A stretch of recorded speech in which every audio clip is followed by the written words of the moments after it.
whenever it goes. Hey everyone, welcome back to She Podcast. Today's guest is Toggo UltraRock. Hi. Togo UltraRock. Hello. Yeah, everyone gets the Togo part wrong. Like when I use my Alexa, she always goes Tago. That's funny. So, can you tell our listeners what inspired you to become a musician? Um, yeah. It was I was 12 years old, and my buddy's buddy, his dad bought him like a Les Paul guitar for Christmas, and I saw it and I was like, oh my god, it's just like in the music videos and stuff. And like from that moment, I was obsessed, and I used to like borrow it for several days a week, and that's what started the whole thing. Wow, that's awesome. It reminds me of like one of the guys I used to date. He has like 36 guitars. So, and he knows how to play them all. Like, he has a lot of guitars. And he ended up breaking his hand, so he can't play anymore. So, yeah, those guitars, they're really expensive. Like, Right. but I mean, I've been interested in music, since I was like 4 years old. I played piano and all that stuff. And when I was five, they had something called musical kindergarten that my mom put me into. And it was just like for musically gifted kids, like some kind of I don't know, it was like a preschool thing. And then like I think after 2 weeks, I got kicked out as a 5-year-old. The nanny lady that had, she said, we can't work with him. He refuses to listen to anything. He just wants to run his own show. So that, that's funny. So, can you describe like your style of music to our listeners? um, can you describe it?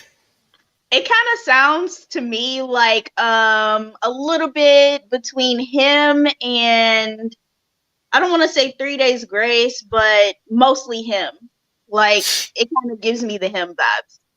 It's so interesting. I find that, and the reason I ask you is because I find that whichever bands that the person that I ask likes, they're gonna say that I kind of sound like them. I mean, like I've gotten anything from Queen to Bare Naked Ladies to Lady Gaga to Alanis Morissette. Like it depends on what you listen to.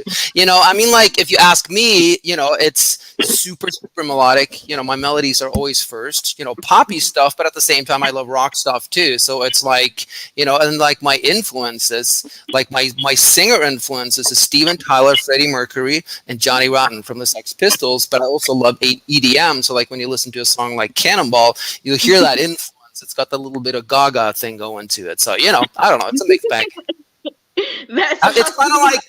kind of like without comparison whatsoever. Like Bowie, he pretty much did whatever the hell he wanted to do. One song was pop that and I'm like that too. It's hard to place me. Like right now, I have like an intense metal song. I got a country song, all kinds of stuff. But that's what's great about 2021. You can kind of like do your own thing, and you have your own tribe to follow. You don't have to, you don't have to fit a radio format anymore. So. True, true. So, can you tell our listeners your story of how you lost everything? Um, yeah, how much time do you got? It takes about 3 hours. No, it really does though. It's a long story, and that's why I this was a while back, and I was living in LA, and I was the victim, me and several other people, of a huge scam that caused me to lose absolutely everything. People thought I was kidnapped. I was gone for 8 months. No one could get a hold of me. I was brainwashed. And when I finally surfaced, the first friend that I told about it, it literally took 3 or 3.5 hours to explain it. And I was like exhausted because I had to go through the whole traumatic experience again. And so I'm like, you know what? I'm just going to write a little book about it. And I'm sending the book to all my friends so they can catch up, and that ended up being like a 90-page book.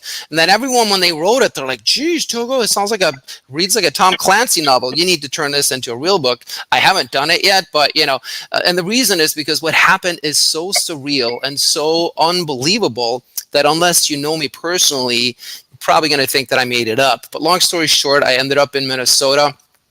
And I had to raise a kid by myself. I was just like careless rocker dude, from Hollywood, and just thrown in there. And then I got really mad because I'm like, shit, I lost everything. What do I do now? And so I decided, because this happened, I'm going to realize all my dreams. So I started a company online, struggled, flat broke for, I don't know, like 6, 7 years. Everyone told me, oh, just get a job and give it up.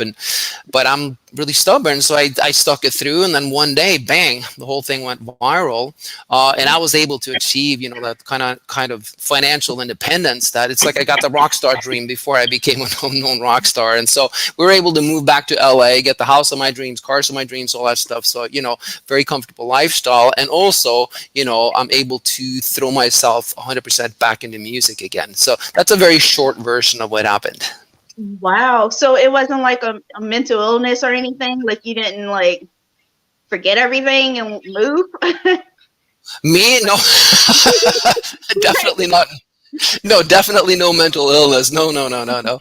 Uh, um, no, it was just, like I said, it was just an elaborate scam. And the thing is that, you really would have to hear, if you heard the whole story, you would go, oh, okay, that makes sense. All my friends know the story. And so they know the deal and they know who did it and all that stuff, but like I said, when I only have 3 minutes to compress it, it sounds, is something wrong with this guy? So can you tell our listeners about your latest release, Creepy Wonderwall, and what inspired the song? Yeah. This was, I was putting together a touring band. I was still living in Minnesota, and we were touring, and then my guitar player at the time, Johnny, a great friend of mine, Johnny Santoro, he lives here in LA too. He played me this track, and I freaked out because it was, it was sort of like the music for it, and it was, let's check it out. I made this like slow, creepy version of Wonderwall, and it was a demo of someone singing on it, and I was like, oh my God, you got to let me do this thing, and so we got together, produced it, sang it, on the whole thing, and it just came out amazing. I just fell in love with the whole thing because, Wonderwall is a cool song, but everyone's sick and tired of it because you've heard it 6 trillion times. But what I get on this one, when everyone listens to it, they say that they feel like they're listening to a completely different song because it's got a very slow, creepy, almost like depressing sound to it with a big, huge orchestra and synths and all that stuff. So I'm really happy with how it came out. I liked it. So are you Thanks. working on an album or anything? No, I actually have another track ready to go. So, once we're done with the promotion for Creepy Wonderwall, that one's going to get released. And I'm doing I was going to do a music video for Creepy Wonderwall, but, it's a little up in the air if we're going to be able to pull it off in time. But anyways, it's going to be a huge video for the next one. Big concept, tons of actors and all. It's going to be like a mini movie. So I'm stoked about that. I don't have a date yet. But that's what's next. Then I also have stuff that I'm working on in the studio. There's enough stuff for a whole album. I just have to pick and choose what I'm actually going to release. Wow, that's awesome. I hope you come to Louisville one day. Come to the, what do you call it, the fest. What do we have here? I forgot. Like the Louisville thing. They have where all the bands come.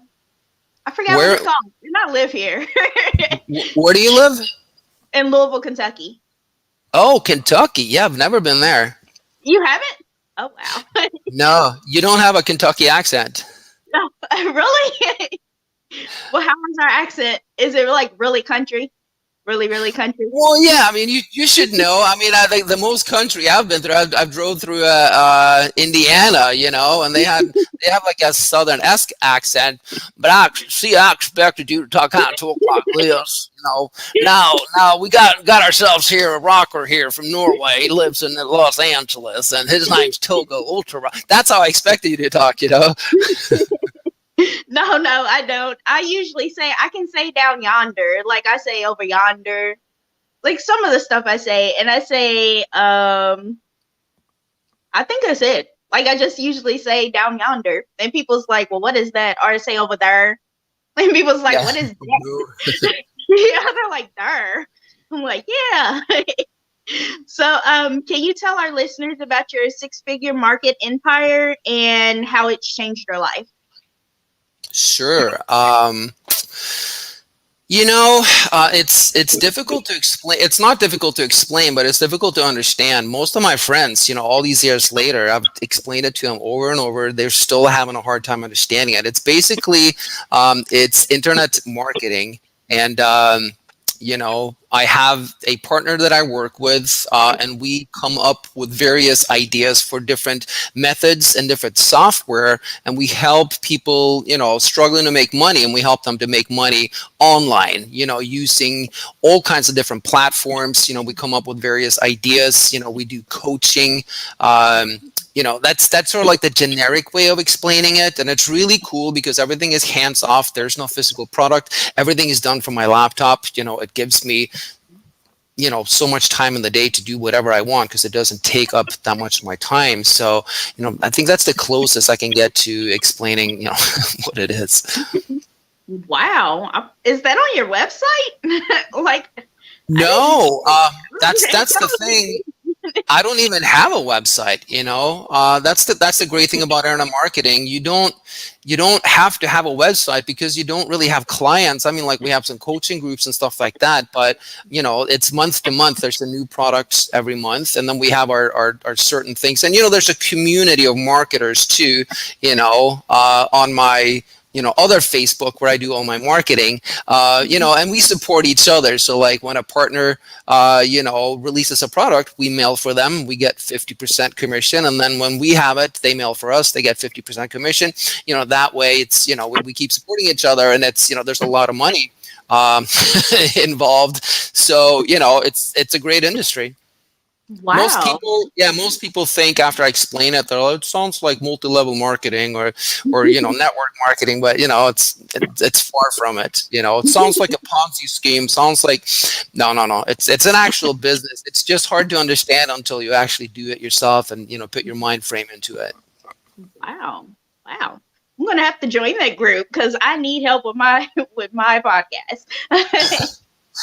No, it's I can teach you some tricks about it because that's the great thing, like you learn marketing, and so I'm utilizing that in my music, and especially in this day and age, 2021, a lot of musicians, they complain, they're like, man, music industry sucks. You don't get paid for sold albums anymore. It's just Spotify, and it's I see it the other way. This is an unprecedented time that we're living in. It's so much opportunity because anyone can actually explode onto the scene and become a huge star simply based on the drive that they have. Obviously, you got to have a little bit of talent too, but if you have the drive and you just relentlessly promote yourself in the right way, you can.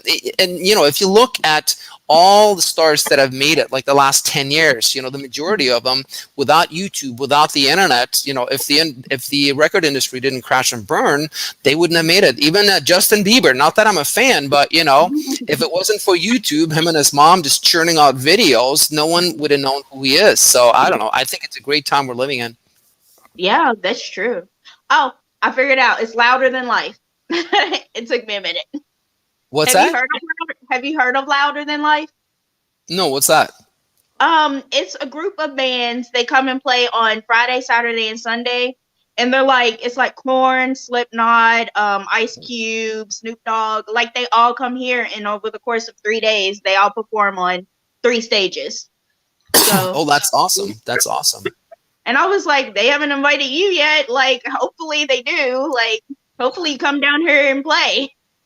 No, I'd love that. I mean, I haven't even, I haven't even gigged since before COVID. Now everything is open again, so I'm like, ooh, what's going on?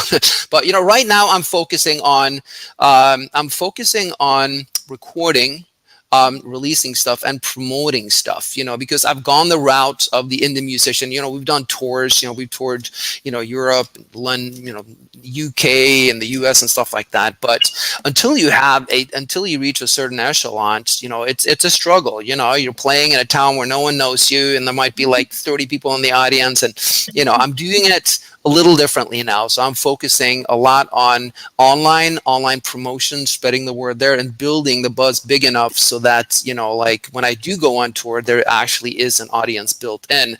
Because the old fashioned way of doing it, like, yeah, we're going to tour to build an audience, it doesn't really work anymore unless you got about 10 years. Yeah, definitely. Like you can like open for bands like Mindless Self Indulgence. Have you ever heard of them? Who? Maybe. Who? MSI is called Mindless Self Indulgence or Yeah, yeah, yeah, Aversive yeah, yeah. Massacre Yeah, they've or been Joy around for a while. Division. Yeah, like open for them. Like they have a huge following. I love them. But yeah. Yeah, I mean, no, eventually I'm gonna get back. I'm gonna get back to it probably in not too long because I miss playing live. Yeah. So we'll see what happens. I want to thank you so much for coming on my podcast today and chatting with me. Yeah, thanks for having me. You have a great day. You too. See ya. Bye. Hey everyone. I want to thank you all so much for listening to my interview with, I know I'm going to say it wrong, it's Toggo. No, that's so wrong. UltraRock. And you learn a lot about what he does and his industry and his six-figure marketing empire and his music. So I hope you all check out his music and just check out his website. He has videos. He has a new track out. It's called Creepy Wonderwall. And if you've not heard of Wonderwall, you would like it. So I checked it out. I love it. So check it out, everyone. Thank you so much for supporting my podcast. And I hope you all make great choices and have a great day. Bye.